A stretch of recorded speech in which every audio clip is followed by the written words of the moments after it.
what I want to do with our band and what I want to do with after we did that record is go out. And I said it 2 years ago, actually. I remember sitting there at this round table with like all the head people, Interscope Records, and I just said, I want to change how music is made. I want to change how music is marketed. I want to change how music is delivered, and I'm going to do it. And they're all staring at me like, aren't you the naked guy that runs around on TV? I didn't know what the fuck I was going to do all those things, but I do now, thank God. But it wasn't too long after that I actually said that Jesus wrote the songs on Whisper, but I didn't mean that. I meant Jesus came down to buy the record. All throughout the first part of recording the record and actually getting to play shows and the record coming out, Tom, we had a lot of questionable press. It wasn't necessarily bad, but it was kind of, maybe some things were stated by us meaning Tom, that we were going to start this rock revolution and be the biggest thing in the past 20 years and all this stuff. You're a megalomaniac. What do you think about that comment on that article as well? I promise they'll compete with the greatest rockers. Within 2 years, you'll be the biggest rock act ever. I know, it's the stupidest shit I've ever said in my life. Print it. Print it. If you go for it, send it out. We kept on saying like, okay. Kristen's like, we keep on talking about like, okay, now it's time to be modest. We're gonna be a little more modest, kind of pull it back and let the music speak for itself now. Yeah. Anyway, we're gonna be the biggest rock band again. I feel like I can say whatever the fuck I want. People are gonna forget about it in 6 months.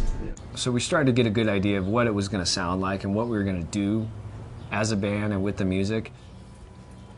And I think at that point, Tom said a few things. Some of the stuff that he said was maybe a little bit forward or overly confident, but I don't think that any of it really misrepresented what we felt at the time. It's October, okay? First, second, or whatever it is. We have October, November, December, January, February, March. And then we have 6 months, dude, until the shit comes out. If I was in Blink, I'd be saying the same. Blink, I said our music was gonna have world peace. I said that same shit. Because usually Blink, we were so self-defacing, we were always making fun of ourselves, and we're always saying, we're no good anyways, fuck it. So it must have been really odd to have it switch completely around.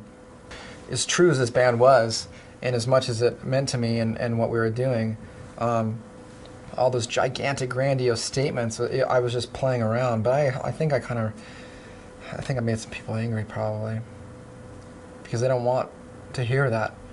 But they did exactly what I wanted them to do, which was to talk about it. And the hype on that Angels record, the hype on that Whisper record was something I've never seen before.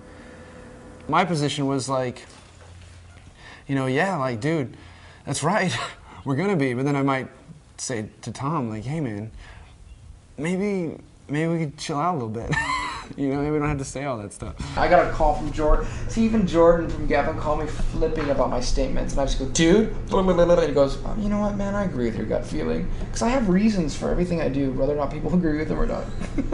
I'm not saying don't say that shit. That's no, but you're right. I mean, people, you want people That's to say it for point. you, and I think that if you say it so often, they're like, You guys are wrong. Let me No. tell you why. I I'm can tell saying you like why. you want people to say it Let me for tell you. you why. If you say everything first, Yeah, you do. No, you say it first, and then the people write it.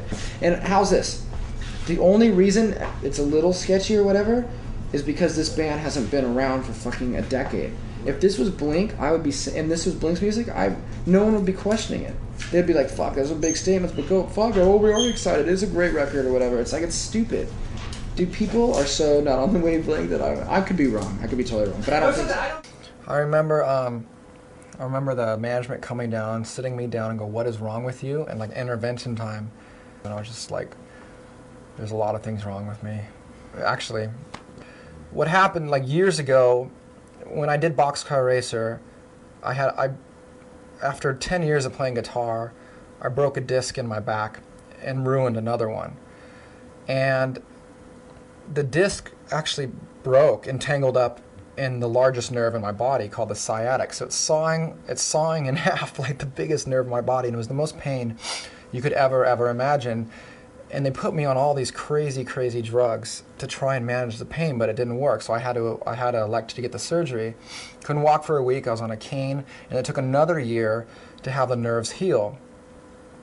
And so I'm still on the medications.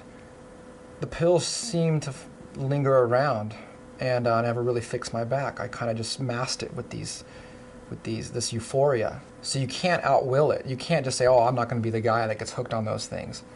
Because it has nothing to do with the way you think. You can think you're the strongest dude in the world. You can be all put together as much as you want, and it doesn't matter. And so all the fears and all the insecurities, better shut the fuck up, and all the ambitions. Let's go look for some private jets. We should just put some money down on it. Started just mixing like this, just really bad, poisonous soup. And I started saying stupid shit.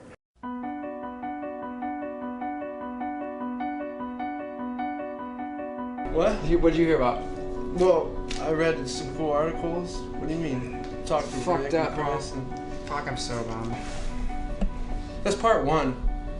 At least there's part 2 coming out. Yeah, that, hopefully. I've been on the phone all day dealing with it. I have nothing else to say. Everyone else to say, but... I have nothing else. I'm fucking an asshole. I'm a fucking egotistical asshole. Now you are. Yeah.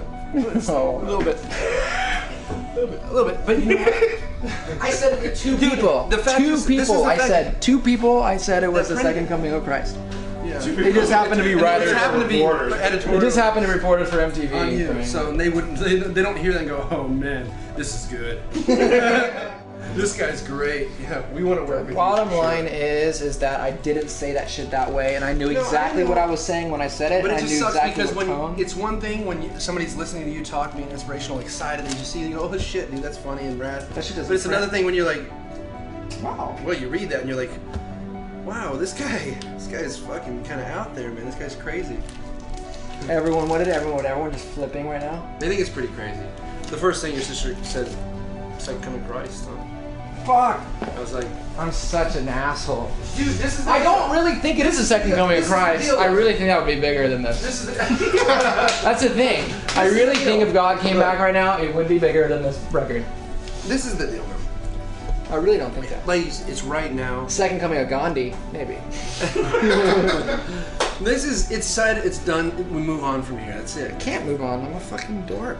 We don't, like, if people keep on saying it, go, Yeah, it's a joke. It's a joke. No. Like, I didn't spend 10 years talking about fucking dogs. Why are people taking me seriously? Not because I am serious.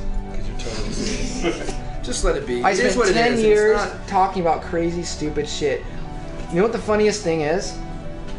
Is no one knows more than me how easy this shit can fail. Nobody in this room or in this fucking world. But the thing is, it's like, it's just fucking marketing. I really don't even mean it. But you know what it is? It's just that you're actually having fun with it, but the problem is... Actually, I am actually having fun with it, and the record is fucking awesome. But the That's difference the is, shit. people don't...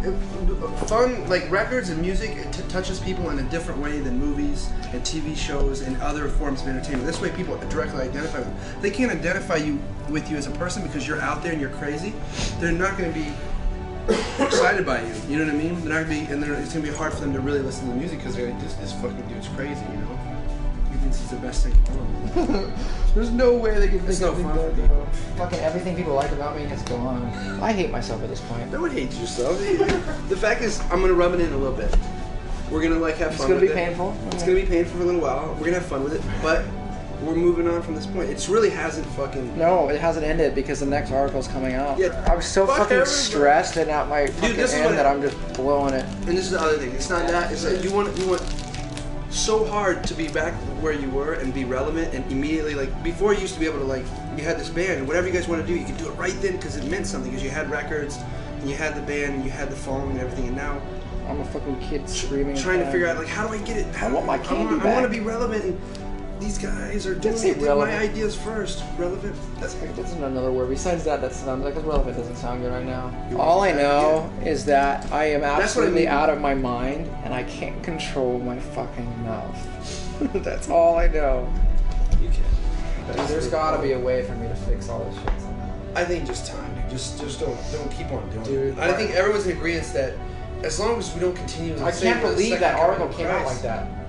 I cannot believe that's the fucking tagline on that shit. Of course it is, because that's the only story right now. No matter what, everyone's remembering me as the guy that would scream out from stage for fucking people. They're still trying to transition to this serious artist. I don't know. You know what I mean? Like as much as, and then that gives people more reason why to really figure out why the fucking saying certain The things. deal is I'm still the same.